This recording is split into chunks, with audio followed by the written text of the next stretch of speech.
go interview for some help desk positions. Like, they're good doorways to go into places. Basically, is what I can say.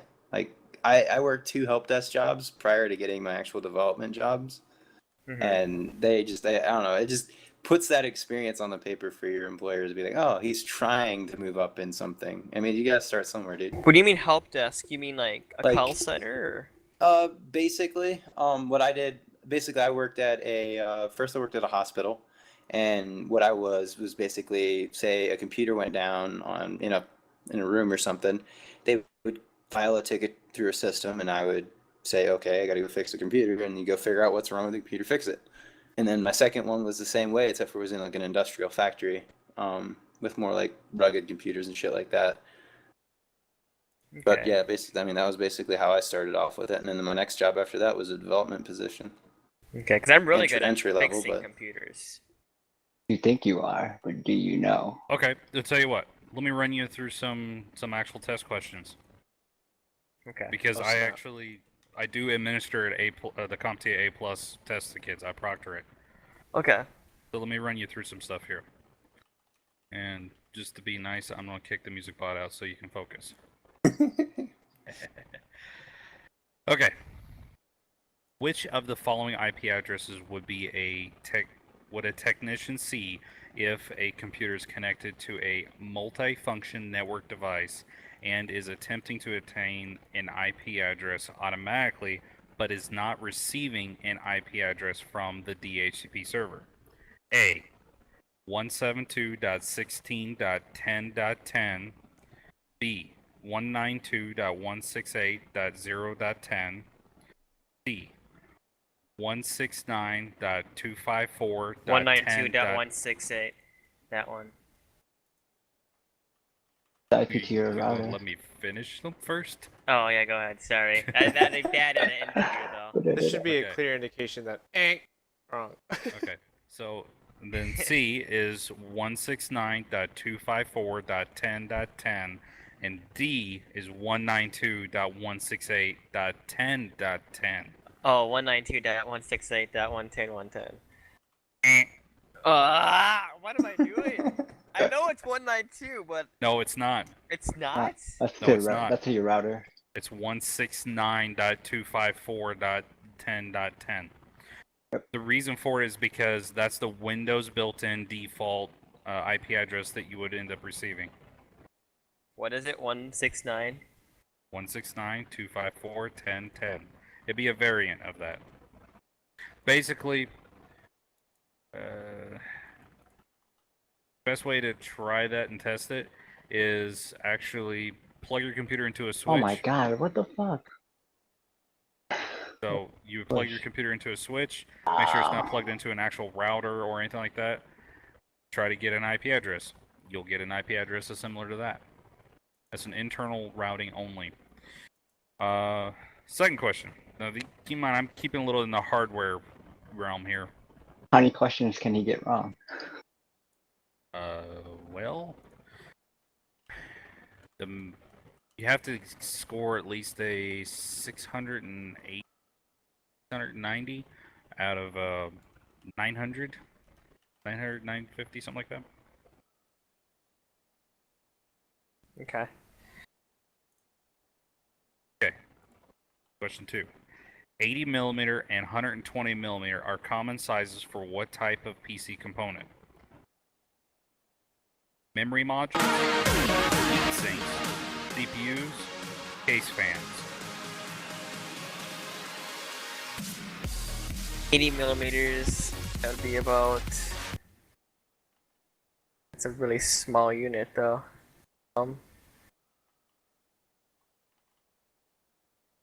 I'd say it's CPU. Oh. Nope. It's not? Okay, I failed. I know I failed already. 80 millimeter, 120 millimeter are case fans. CPU fans are typically 60 and 70 mil. Yep. Okay.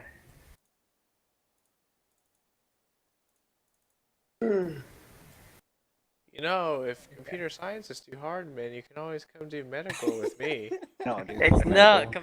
not that. I just like You didn't Dude, study electrical for this engineering shit, so though. much I mean, easier. I know. hell, I just. dude, I wouldn't even know for this shit if, and at least these two things. I mean, I never worked with that much hardware shit. It was more, hey, my shit's broken. Can you fix fucking Internet Explorer or some shit like that? Like dumb shit usually.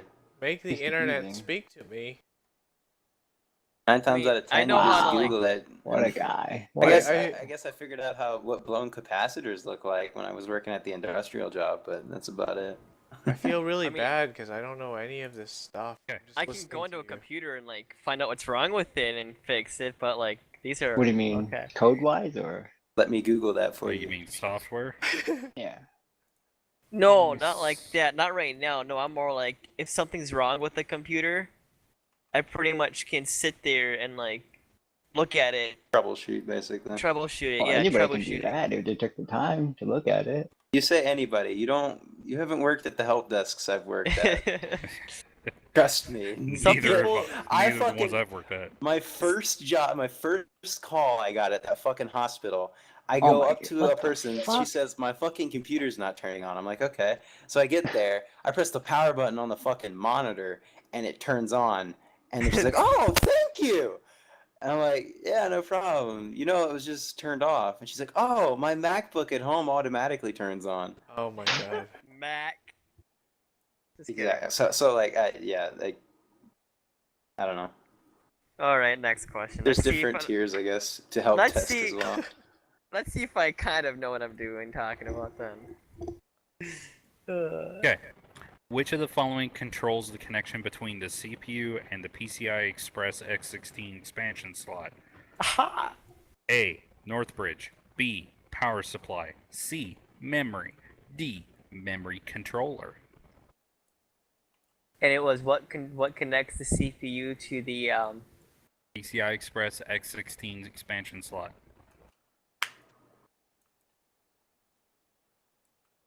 I know my CPU is not connected directly to.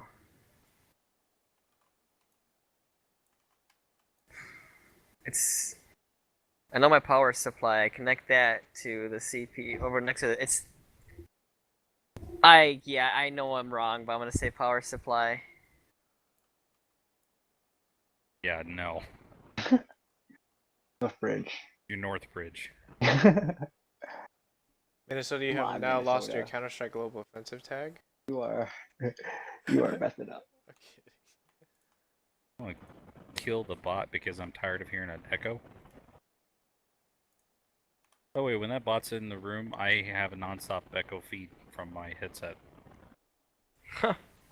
Yeah, fun stuff. Okay, let's try. Wait, what's Northbridge then? What Northbridge I know is actual is the you're talking about the cord itself, right? No, not the cord. Hey, What? Think about the question here. Which of the following controls the connection between the CPU and the PCI Express X16 expansion slot? These are things that are on your motherboard. So the path in which you would have to go is for motherboards right now. You have your CPU. AMDs are set up in the form where the memory controllers are built into the CPUs. So you'll have memory directly connecting to CPU, and then CPU goes to Northbridge. Northbridge connects to all your other peripherals on the computer.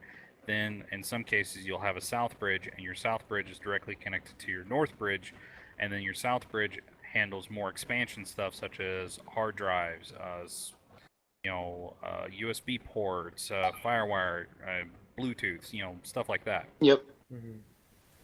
Your North Bridge will hold and handle your bigger stuff like your primary hard drives. If you have a RAID controller built into your motherboard, it'll be directly connected to that.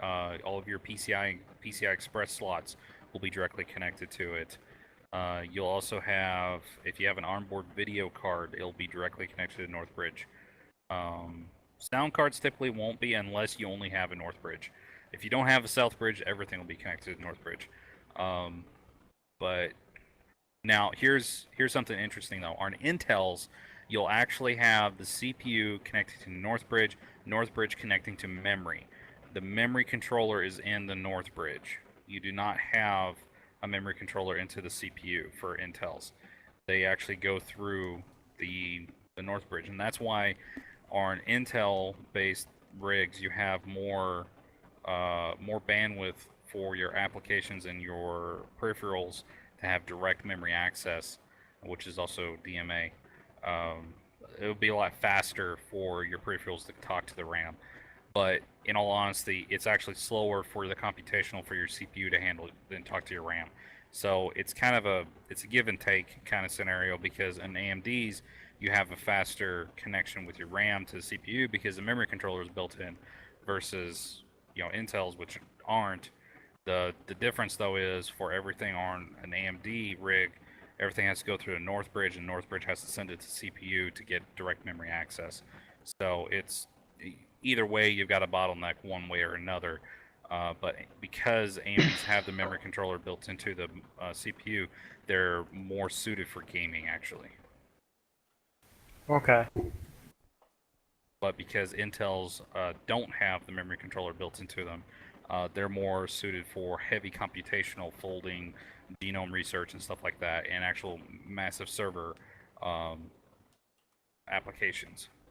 Now there are some models of Intel's that have the memory controllers built into them, and that's actually very limiting for those.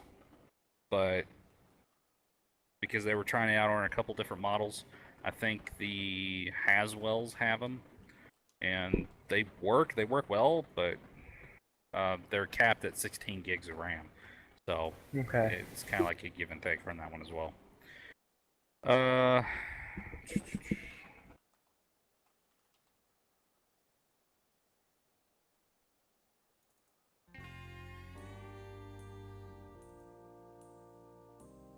Here's an actual CompTIA A+ question for stuff that's in the hardware section. As you are servicing a manager's PC at your company, you run across a list of names of employees who are supposedly about to be let go from the company. Some of these people are coworkers. What should you do? A. Turn the sheet over. B. Act as if you never saw the list. C. In secret tell everyone who is on the list. And D. Yell at the manager for having that list out. B and D. When you mean turn the sheet over, you mean like flip it over and so I didn't see it, or like actually turn it into a manager? No, Make it's it. like turn the paper over. That's turn the sheet over, as in the sheet of paper. Turn it over. Didn't see anything. Okay. What was it again? What were the other ones? I know it's okay. It's definitely not yell at a manager, and it's definitely not tell everyone you know. Then And you you're have for- turn the sheet over and act as if you never saw the list.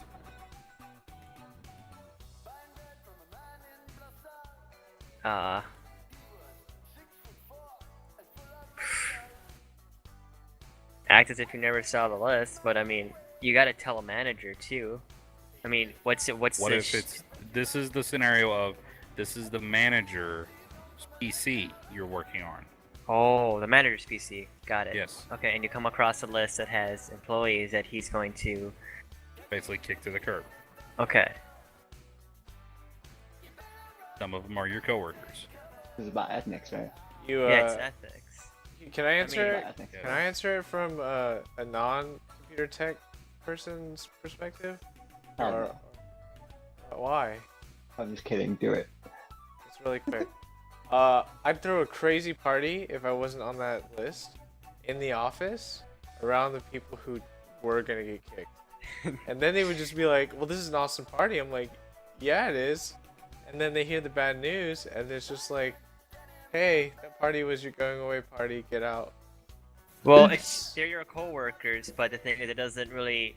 It's like a code of ethics. You can't just go and tell them, "Hey, you're gonna get fired," because that's gonna cause problems. So the best thing to probably do is pretend like you never saw the list, but also inform the manager, like, Nope. It is a code of ethics, but there is a right answer. And this is the same answer for whenever you're dealing with a customer of any kind, whether it's your boss, manager, your boss's boss, any of that. You always act as if you never saw the list, and you never say anything about it. You don't touch it even. You literally ignore what is there. Okay. This is the code of technicians in healthcare environments and in any sensitive